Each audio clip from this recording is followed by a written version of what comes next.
বাড়ি রং করার আগে যারা জানতে চান লাক্সারি পেইন্ট কিভাবে করতে হবে, শুরু থেকে শেষ পর্যন্ত কি কি ধাপ রয়েছে, আজকে তাদের জন্য এই ভিডিওটা শুরু থেকে শেষ পর্যন্ত কমপ্লিট উপস্থাপন করেছি। আসুন দেখে নেই। আসসালামু আলাইকুম ও রহমতুল্লাহি ওবারাকাতুহু। সম্মানিত দর্শক শ্রোতা সকলেই কেমন আছেন? দেশে প্রবাসে যে যেখান থেকেই দেখছেন সকলকে অসংখ্য ধন্যবাদ। বোলা জেলায় প্রবাসী জুয়েল ভাইয়ের একতলা বাড়ির ভিতরের রঙের কাজ কিভাবে আমরা কমপ্লিট করেছি সেটাই তুলে ধরা হয়েছে। দেখুন, শুরুতেই আমরা বাড়ির ভিতরে ঘষে নিয়েছি, ঘষে মসৃণ করে তারপর সিলার ব্যবহার করে নিচ্ছি, অর্থাৎ প্রাইমার ব্যবহার করছি। ঠিক শুরুতেই লাক্সারি পেইন্ট অথবা যে কোনো পেইন্ট করেন না কেন ঘষে নিতে হবে। ঘষে মসৃণ করে ধুলো বালু সেগুলোকে পরিষ্কার করে আপনি ব্যবহার করুন প্রাইমার অর্থাৎ সিলার। সিলার এখানে আমরা ব্যবহার করছি। কয় ফুট সিলার ব্যবহার করতে হবে অনেকেই জিজ্ঞেস করে থাকেন। দেখুন, আজকের এই ভিডিওটা যদি আপনি শেষ পর্যন্ত দেখুন তাহলে এই বিষয়ে আপনার জানার কিছুই বাকি থাকবে না ইনশাল্লাহ। এখানে এক কোট সিলার প্রথমেই আমরা ব্যবহার করছি। যখন সিলারটা শুকিয়ে যাবে, দেখুন সিলারটা করার পর শুকানোর জন্য বেশ কিছু সময় দিতে হয়। আমাদের সিলার করা কমপ্লিট হওয়ার পর মাস্কিং করে নিয়েছি যে সকল হোল্ডার এবং ইলেকট্রিকের মালামালগুলো রয়েছে সেগুলোতে। দেখুন, চারপাশেই আমরা মাস্কিং ট্যাপ ব্যবহার করেছি যে সকল ইলেকট্রিকের বোর্ড এবং হোল্ডারগুলো ছিল সেগুলোতে। এদিক দিয়ে শুকানোর জন্য আমরা 6 ঘন্টা সময় নিয়েছি। এবার আমরা করে নেব ওয়াল পুট্টি। একটু ভালোভাবে খেয়াল করবেন। শুরুতেই ঘষে নিয়েছি, তারপর প্রাইমার ব্যবহার করেছি অর্থাৎ সিলারটা ব্যবহার করেছি। শুকানোর জন্য সময় নিয়েছি। এবার শুকানোর পর আমরা প্রথম কোট ওয়াল পুট্টি করব। দেখুন, এখানে আমরা ওয়াল পুট্টি করে নিচ্ছি প্রথম কোট। আমি বলছি যে ওয়াল পুট্টির মধ্যে কোনো প্রকার চক পাউডার মিশ্রিত করা যাবে না। অনেকেই জিজ্ঞেস করে থাকেন যে চলটা উঠে যায়, তার কারণ কি? চলটা পুটিং বা পেইন্ট সহ উঠে যাওয়ার কারণ হলো চক পাউডার মিশ্রিত করা। বেশ কিছু পেইন্টার ভাইরা রয়েছেন, তারা চক পাউডার মিশ্রিত করে তারপর ওয়াল পুট্টি ব্যবহার করেন। চক পাউডার যদি ব্যবহার করা হয় সেই ক্ষেত্রে চলটা অবশ্যই উঠবে। কোনো প্রকার চক পাউডার মিশ্রিত করা যাবে না। প্রথম কোট ওয়াল পুট্টি করতে হবে। প্রথম কোট ওয়াল পুট্টি করার পর শুকানোর জন্য সময় নিতে হবে। যখন শুকিয়ে যাবে তারপর পুনরায় দ্বিতীয় কোট ওয়াল পুট্টি করে নিতে হবে, যেমনটা আমরা এখানে দ্বিতীয় কোট ওয়াল পুট্টি করে নিচ্ছি। স্পেশাল ফিনিশিং যদি আপনি চান সেক্ষেত্রে অবশ্যই দ্বিতীয় কোট অর্থাৎ 2 বার ওয়াল পুট্টি করা লাগবে। একদম টাইলসের মতো পিচ্ছিল হয়ে যাবে 2 বার ওয়াল পুট্টি করার পর। অনেকেই জিজ্ঞেস করেন ওয়াল পুট্টি ছাড়া লাক্সারি সিল্ক অথবা অন্যান্য পেইন্টগুলো করা যাবে কিনা।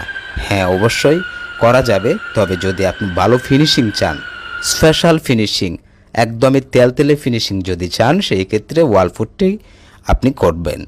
দেখুন, ওয়াল পুট্টি 2 কোট করার পর শুকানোর জন্য সময় নিয়েছি। যখন শুকিয়ে গেছে তারপর এবার আমরা পুনরায় আবার সেন্ডার করছি, অর্থাৎ পুরো রুমটাই ঘষে একদম মসৃণ করে নিচ্ছি। দেখুন, পুরো রুমটাই দপদপে সাদা হয়ে গেছে এবং দেখতে মনে হচ্ছে যেন হোয়াইট কালারের পেইন্ট করা হয়েছে। দেখুন, ঘষে মসৃণ করে নেওয়ার পর ফুলের ঝাড়ু দিয়ে পরিষ্কার করে নিয়েছি। আবার মনে হচ্ছে যেন পেইন্ট করা কমপ্লিট এরকমটা বোঝা যাচ্ছে, কিন্তু এখানে শুধুমাত্র অর্ধেক কাজ হয়েছে। দেখুন, এবার আমরা পুনরায় আবার সিলার ব্যবহার করব।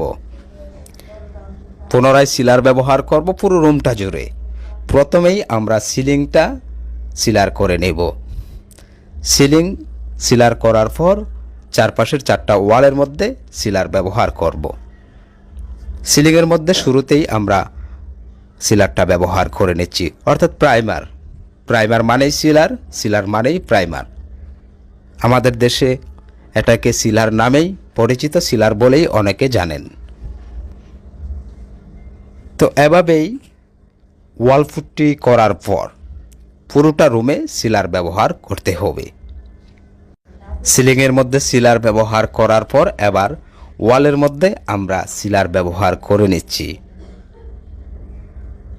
তো শুরুতেই ঘষে নিয়েছি, ঘষার পর সিলার ব্যবহার করেছি। সিলার ব্যবহার করার পর প্রথম কোট ওয়াল পুট্টি করেছি, শুকানোর জন্য সময় নিয়েছি। যখন শুকিয়েছে তারপর দ্বিতীয় কোট ওয়াল পুট্টি করেছি।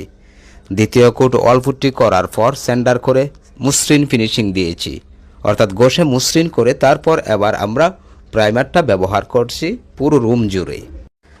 সিলারটা শুকানোর পর এবার আমরা প্রথম কোট পেইন্ট করছি। প্রবাসী জুয়েল ভাইয়ের বাড়ির ভিতরের কাজটাই তুলে ধরছি আমরা কিভাবে কমপ্লিট করেছি। এই বাড়ির প্রত্যেকটা রুমের মধ্যেই আকর্ষণীয় 3D ডিজাইন হবে। প্রত্যেকটা ডিজাইনের ভিডিও ইউটিউবে আপলোড দেওয়া হবে এবং বাড়ির বাহিরেও ডিজাইন হবে। বাড়ির বাহিরের ভিডিওটাও ইউটিউবে উপস্থাপন করা হবে। ভালো মানের পেইন্ট দিয়ে এই বাড়িটা কমপ্লিট করছি। অবশ্যই এই বাড়িতে সর্বোচ্চ ভালো মানের পেইন্ট করে কত টাকা সর্বমোট খরচ হয়েছে এই ভিডিওটাও উপস্থাপন করা হবে। দেখুন, প্রথম কোট পেইন্ট করার পর এবার আমরা লাইট জ্বালিয়ে চেক পুটিং করে নেব। ভিডিওটা অনেক বড় হয়ে যাবে, এই জন্যই দেখুন পুরোটা তুলে ধরা সম্ভব হয়নি। তবে চেক পুটিং আমরা লাইট জ্বালিয়ে করে থাকি, তার কারণ হলো কোনো প্রকার স্পট থাকলে সেগুলোকে মেকআপ করে নেওয়া। যেমনটা দেখুন এখানে সাদা সাদা যে সকল অংশগুলো দেখা যাচ্ছে এগুলোতে আমরা চেক পুটিং করেছি, তবে খালি চোখে এগুলো দেখা যায় না, এই জন্যই লাইট জ্বালিয়ে চেক পুটিংগুলো করে থাকি। এবার চেক পুটিংগুলো যখন শুকিয়ে যাবে তারপর জিরো কাগজ দিয়ে ঘষে নিতে হবে। জিরো কাগজ দিয়ে আমরা ঘষে নেব পুরোটা রুম। যে সকল জায়গাতে চেক পুটিং করেছি সেগুলো তো অবশ্যই ঘষে নিয়েছি পুরোটা রুম, পাশাপাশি ঘষা কমপ্লিট জিরো কাগজ দিয়ে। আবার দ্বিতীয় কোট পেইন্ট করা হচ্ছে। বাম পাশে একটা ওয়াল রেখে দিয়েছি, এই ওয়ালটাতে 3D ডিজাইন হবে। দেখুন, দ্বিতীয় কোট পেইন্ট করার পর সম্পূর্ণ স্পেশাল ফিনিশিং হয়ে যাচ্ছে। এই কালারটা যারা রুমের মধ্যে করতে চান তারা ডিসক্রিপশন বক্সে খেয়াল করলেই এই কালারের কোড নাম্বারটা পেয়ে যাবেন। দেখুন, পুরো রুমটা দ্বিতীয় কোট ফিনিশিং দিয়ে তারপর আমরা ডিজাইনটা করে নিয়েছি, অর্থাৎ চারপাশে লতা ডিজাইন, সিলিং রোজ এবং সানসেটের মাথার মধ্যে গোল্ড কালার করে পুরো রুমটাই আমরা কমপ্লিট করেছি। এই ছিল আমাদের আজকের ভিডিও। যদি আপনি আমাদের মাধ্যমে আপনার বাড়ি আকর্ষণীয় করতে চান, স্ক্রিনে দেওয়া ইমো নাম্বারে যোগাযোগ করুন।